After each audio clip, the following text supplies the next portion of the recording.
Всем привет! В этом выпуске я хочу рассказать о рок-анемонах и поделиться той информацией, которую я смог о них собрать, а также расскажу о своем опыте их содержания. По моему мнению, из всех видов актиний в морской аквариумистике рок-анемоны самые красочные. Они имеют уникальный внешний вид с довольно богатым разнообразием цветовых морф, и появление в вашем аквариуме одного из таких ярких персонажей скорее всего повлечет за собой непреодолимое желание собрать свою небольшую коллекцию рок-анемонов. Рок-анемоны относятся к морским беспозвоночным, которые происходят из Карибского моря. Есть информация, что они вырастают до 20 см, но обычно их размер в аквариуме вдвое меньше. Довольно неприхотливы и просты в содержании. Своего первого рок-анемона я приобрел 2 года назад в 30-литровый мини, предварительно собрав всю информацию по содержанию и убедившись, что он будет безопасен в тесном соседстве с другими кораллами. Как и другие из отряда актиний, рок-анемоны прикрепляются к твердому субстрату с помощью подошвы или так называемой ноги и могут перемещаться по аквариуму. И в отличие от других видов, они перемещаются совсем немного. В большинстве случаев они ищут для себя подходящее место после того, как их поместили в новый аквариум. И как только рок-анемон нашел для себя комфортное место, вряд ли он будет в дальнейшем куда-то перемещаться. А комфортное место для рок-анемона заключается в том, чтобы его нога была надежно закреплена к твердой основе, а цилиндрическое тело было в безопасности. В природе рок-анемоны встречаются в расщелинах рифовых скал и на песчаных отмелях.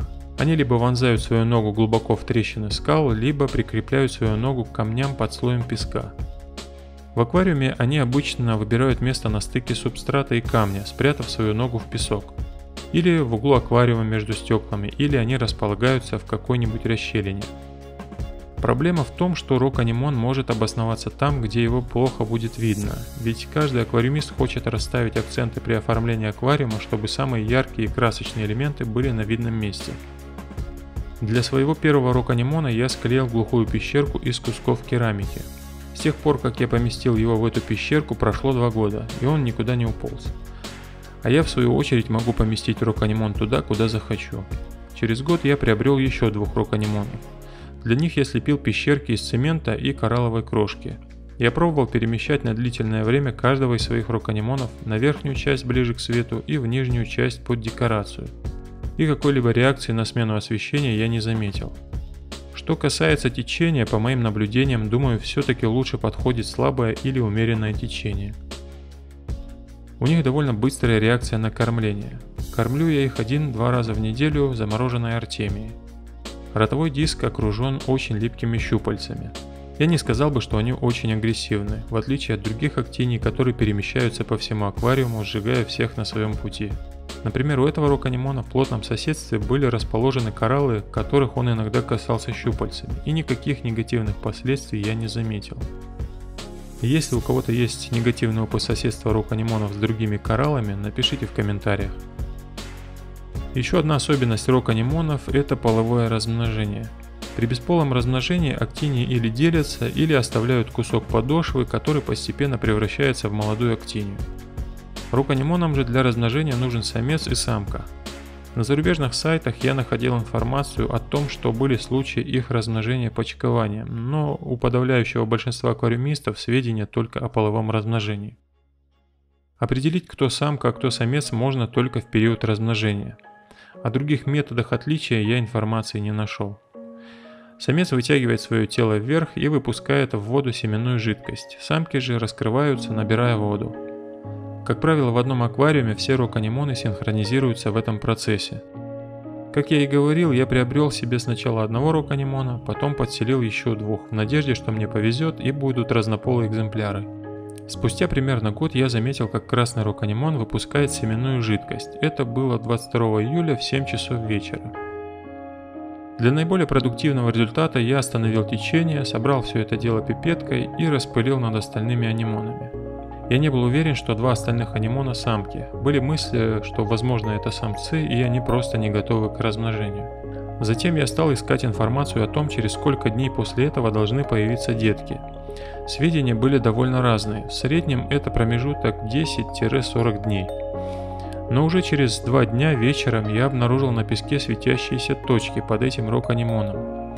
Я был удивлен, неужели так быстро у них могли появиться детки. Я собрал маленьких рок-анимонов с песка и поместил в стеклянную баночку. Затем я принялся осматривать весь аквариум и нашел еще парочку деток на камне под материнским рок-анимоном и еще парочку на соседней декорации. Теперь я уже точно был уверен, что у меня есть одна самка. 5 августа в 7 часов вечера я снова увидел, как красный самец, так скажем, дымит в аквариуме. 19 августа я обнаружил под верхним рок-анимоном 4 детки. И теперь было понятно, что в моем аквариуме есть один самец и 2 самки. 25 августа я снова увидел, как красный самец выпускает семенную жидкость. И снова это было вечером в 8 часов. В течение месяца самец периодически дымил в аквариуме. И я так подозреваю, что это дело началось немного раньше, чем я это заметил в первый раз. 1 сентября я наблюдал, как у самки вылезает изо рта маленький рок-анимон, красненький, уже флюрящий под синими диодами. Вот так и появлялись в течение месяца маленькие рок-анимоны в моем аквариуме, причем бывало, что я их обнаруживал в совершенно непредсказуемых для себя местах. Например, один сидел прямо на помпе течения, в щели, из которой его невозможно было достать, не навредив ему. Эти маленькие рок-анимоны довольно липкие, и я не знаю, как его туда унесло, но подозреваю, что какие-то рок-анимоны могло затянуть в заборную трубку внешнего фильтра. Малышей я собирал в основном с помощью пипетки, длительное время обдувая их, пока они не отрывались со своих мест. Или откусывал с фрагментом камня, на котором они сидят. Были места, из которых достать анимонов без травмы не получилось бы, и я оставлял их на месте. Я обнаруживал разных по размерам малышей, и растут они тоже с разной скоростью, кто-то быстро, кто-то медленно. Совсем крошечных я кормил рифроидцем, тех, что покрупнее, кормил замороженной артемией, выбирая маленькие кусочки. Кормил через день, позже я отсортировал маленьких анимонов в одну миску, тех, что покрупнее, в другую. Потом я стал замечать, как самые маленькие анимоны пропадают из миски. Например, я подходил посмотреть на малышей, и буквально через 10 минут один мог исчезнуть. Отойдя от аквариума, я стал наблюдать, может, кто из рыбок их клюет. И действительно, как только я отходил от аквариума, хризиптера подплывала к миске и что-то там кусала. А когда я рядом с аквариумом, она к миске не лезет, а держится ближе к своей территории за декорациями. Я подозреваю, что она собирала остатки рифроидца и, возможно, ненароком откусывала головы малышей. Точно не могу сказать, но факт есть факт. После визитов хризиптеры к миске анимоны пропадали, причем самые маленькие. На данный момент самым взрослым анимонам 2 месяца. Для самых крупных я приготовил домики из керамических колец. Маленькие дожидаются своей очереди в стеклянных мисках. Среди них есть малыши зеленого цвета, хотя у меня из взрослых зеленых нет. Так что к моей коллекции прибавится как минимум еще одна цветовая морфа. Еще есть один какой-то бесцветный. Посмотрим, что из него получится. Всего я их насчитал 17 штук. Было бы больше, но какая-то часть самых маленьких деток пропала. Надеюсь, что оставшихся получится поднять. Но об этом уже в следующем выпуске. А на этом пока все. Спасибо за просмотр.